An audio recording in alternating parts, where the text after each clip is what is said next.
యేసుక్రీస్తు నామములో మీకందరికీ వందనములు. మనమందరం కూడా అంత్య దినాల్లో ఉంటున్నామని జ్ఞాపకం చేసుకోండి. అట్లా వచ్చే రోజులు, రాబోయే రోజులన్నీ కూడా భయంకరమైన రోజులు.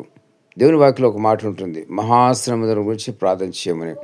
మీరు ఎదుర్కోబోయేదన్నీ కూడా మహాశ్రమ దినాలే. రాబోయే రోజులన్నీ కూడా మరి అతి భయంకరంగా ఉండబోతున్నాయి. మరి గాఢంధకరంగా ఉంటుంది, దేవుని వాక్యం ఉంటుంది.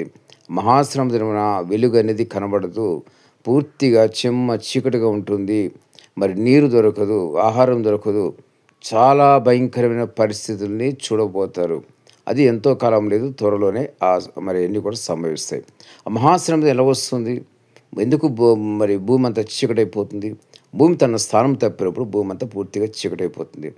లేదా సూర్యుడు మరి మరి వాడు సూర్యుడు తన స్థానం తాను తప్పినా కూడా ఆ విధంగా భూమి చీకటైపోవచ్చు. లేదా ఏదైనా మరి ఆకాశ నక్షత్రం రాలని దేవుని వాక్యం సెలవిస్తున్నారు కాబట్టి ఆకాశ నక్షత్రం మీద భూమికి తాకినప్పుడు, రాలినప్పుడు అప్పుడు కూడా భూమి తన స్థానం తప్పి గడంధకరం అయిపోవచ్చు. ఇవన్నీ కూడా జరగబోయే సంఘటనలు. కాబట్టి దేవుని వాక్యం ఒక మాట ఉంటుంది, మహాశ్రమ గురించి ప్రార్థన చేయమని. కాబట్టి ప్రతి ఒక్కరు కూడా మహాశ్రమ గురించి ప్రార్థన చేయండి. మరి మహాశ్రమ దినమున జయించు వారిని మరి కాపాడుతాను కూడా దేవుని వాక్యం ఉంటుంది. ఆ ఉగ్ర దినము దేవుడు కాపాడుతారు జయించువారిని.